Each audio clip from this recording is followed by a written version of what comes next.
Primero, compañeros, tenemos que asumir que la lucha por hacer cumplir la sentencia del segundo tribunal colegiado de circuito que nos da el derecho al patrón sustituto significa tener que asumir una batalla más.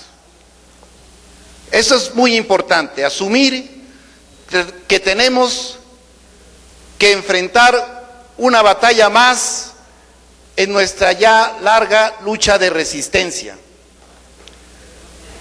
El gobierno saliente y el gobierno entrante mandaron a la Suprema Corte de Justicia esta sentencia con la intención de rebajar el costo político y económico de su derrota jurídica. La sentencia es estratégica, pero mal haríamos si nos vanagloriamos cuando todavía no hemos concluido la batalla. Por eso es que hacemos este llamado, para entender que el proceso de solución a nuestro conflicto, a nuestra demanda central, nos obliga a desplegar la lucha de masas con la participación de todos nosotros en la confrontación con los enemigos del pueblo que a toda costa quieren imponer las reformas de las que ya ha hablado nuestro compañero secretario general. Así tenemos que asumir el momento. De otro modo, no podremos asumir con la energía que demanda el plan de acción que les vamos a proponer esta tarea en el desenlace final de un conflicto generado por los grandes intereses de las empresas transnacionales que quieren desnacionalizar a la industria eléctrica mexicana, que quieren destruir 98 años de historia de la clase obrera en el Sindicato Mexicano de Electricistas. Así lo tenemos que asumir. Y también tenemos que asumir que en el mundo hay procesos que nos dan la razón, compañeros, que no estamos solos en el planeta Tierra planteando la defensa de la soberanía energética de los pueblos, planteando el acceso a la electricidad, a la energía como un derecho social y humano. Y sería muy bueno que esta Asamblea General se pronunciara en felicitación al presidente Evo Morales, que acaba de nacionalizar 4 filiales de las empresas transnacionales en España, Iberdrola y Unión Fenosa. Ese es el camino, compañeros, por donde nosotros estamos transitando hoy. Y eso nos debe de llenar de orgullo, porque hoy nosotros sí podemos decir aquí en México que mientras en otros países se avanza en la defensa de la soberanía energética de los pueblos, en nuestro país la generación eléctrica en un 50% y más está en manos de intereses extranjeros, de empresas transnacionales. Entonces, si es que tenemos que lanzar una iniciativa política para hacer valer la sentencia, tenemos que ubicar hacia dónde tenemos que dirigir nuestros golpes, nuestras movilizaciones, nuestra denuncia. Por eso es que en el plan de acción se mencionan instancias como la Suprema Corte de Justicia de la Nación, que debe ser asediada por los esmeitas, demandando desechen el recurso de revisión que interpuso el SAE.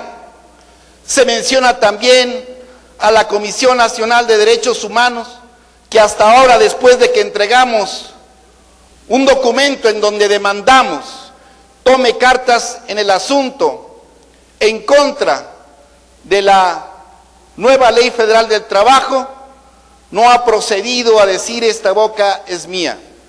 Y está también mencionado en el plan de acción la Secretaría de Gobernación como responsable de hacer cumplir los acuerdos del 12 de septiembre pasado con la agenda que habíamos ya logrado mediante la movilización del sindicato de buscar la reinserción laboral de los trabajadores despedidos del Sindicato Mexicano de Electricistas y la libertad de nuestros presos políticos. Ambas demandas están vigentes y en ese contexto tenemos que ir a la Secretaría de Gobernación a demandar la solución inmediata del conflicto. Pero no vamos a llegar igual que antes del 12 de septiembre. Hoy, en la mesa de negociación hay una nueva correlación de fuerzas porque hoy tenemos de nuestro lado una sentencia del segundo tribunal de circuito que dice que la reinstalación es y debe ser un hecho en Comisión Federal de Electricidad como patrón sustituto. Vamos a tener que llegar y decir, este primer punto de la reinserción prácticamente está resuelto con la sentencia del segundo tribunal. Pero ahí hay más cosas que ver. Son tres aspectos o tres instancias del gobierno a las que tenemos que acudir en un contexto político, como ya se dijo, de reciente recomposición en proceso.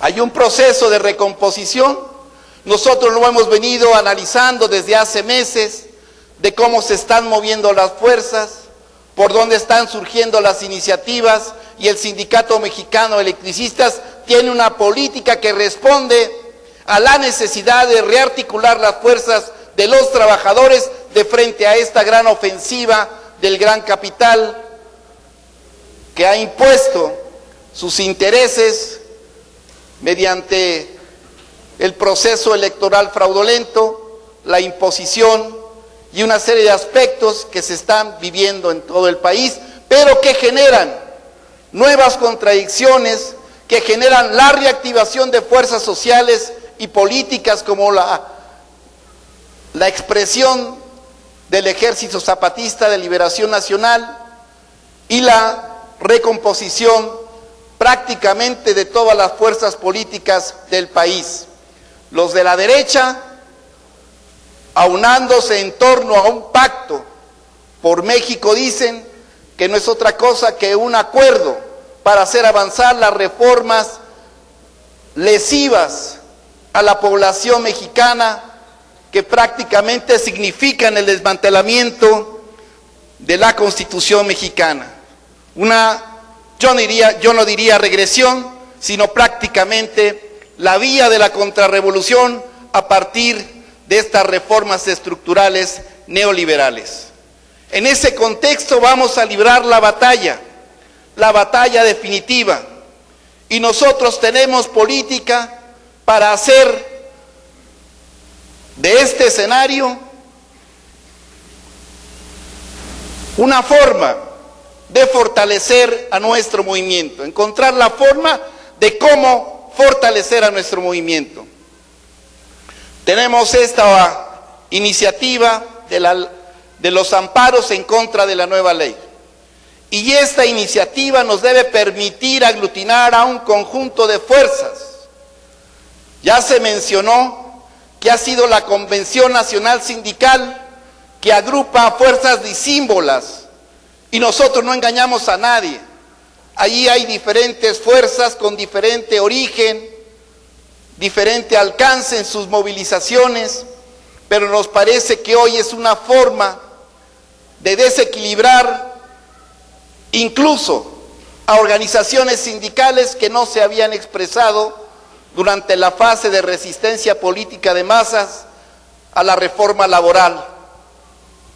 Y vemos que ya otros sindicatos que no tienen un acercamiento real con las posiciones del sindicato se están moviendo en rechazo a la nueva Ley Federal del Trabajo, y nosotros tenemos que saber aprovechar esos movimientos, como la postura reciente del Sindicato de los Trabajadores del Seguro Social.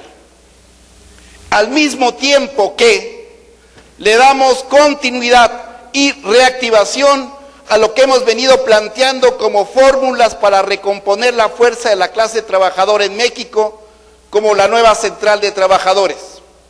Tenemos una Junta Provisional Promotora, tenemos acuerdo en el Frente Sindical Mexicano, tenemos acuerdo con una serie de organizaciones sindicales de diferentes estados de la República para reactivar los trabajos de la Junta Promotora. Y esto lo vamos a hacer en el contexto de la unidad de acción con otras fuerzas sindicales a favor de contener toda esta ofensiva neoliberal en contra de los trabajadores y en contra de la Constitución. En ese marco nos vamos a mover también en el marco de la necesidad de articular al conjunto de las fuerzas democráticas populares del país para hacer frente a esta contingencia. Y hay varias iniciativas. Y lo que nosotros hemos venido sosteniendo es que se requiere la unidad de todas las organizaciones en torno a un pacto desde abajo, a un pacto del pueblo y de todos aquellos que quieran defender las grandes conquistas históricas de los trabajadores y del pueblo de México, hoy amenazadas con ser desestructuradas desde las reformas. Nosotros nos vamos a mantener en esa línea de buscar los acuerdos, la plataforma política que nos permita hacer un frente común ante el enemigo. Y vamos a atender a todas las iniciativas, porque el sindicato lo que necesita hoy, compañeros, es unidad en torno, no solamente en torno a la solución del conflicto, sino en torno a cómo fortalecemos a la clase trabajadora de nuestro país. Todo lo que ocurra de aquí en adelante puede ser un factor a favor de nuestra lucha si sabemos articularnos con inteligencia y flexibilidad a las iniciativas. Y las iniciativas que están surgiendo tienen que ver también con lo que nosotros hemos propuesto en la necesidad de construir instrumentos políticos de los trabajadores, como la OPT, que nosotros hemos venido planteando como una alternativa de organización política para los trabajadores. Se cruzan entonces una serie de iniciativas y propuestas que están latentes, están activas en el contexto de la lucha. Y si se dan cuenta, compañeros, hoy todos los esfuerzos del campo popular por contener esta ofensiva van a pasar también por el tema de la lucha legal, de la lucha jurídica. Y es un ejemplo que nosotros hemos puesto porque tuvimos la capacidad ejemplar de resistir 3 años y meses y plantear como vía la vía jurídica que nos trajo una sentencia a favor de los intereses de los trabajadores. Por eso es que vamos a ver amparos contra la reforma educativa en la Suprema Corte de Justicia, amparos en contra de la nueva Ley Federal del Trabajo en la Suprema Corte de Justicia. Y vamos a ver también quejas en la Comisión Nacional de Derechos Humanos a nivel nacional y después también la extensión de la lucha jurídica a instancias internacionales. Y todo esto lo tenemos que ir acompañando de la movilización del sindicato para fortalecer nuestra correlación de fuerzas y alcanzar el objetivo de regresar a trabajar. Eso es lo que viene por delante, compañeros. Pero partamos del hecho real de que no hemos alcanzado hasta la fecha una victoria definitiva y que eso está por venir en base al esfuerzo unitario de todos los trabajadores activos y jubilados en resistencia. En ese contexto les vamos a plantear el plan de acción. Me voy a sentar.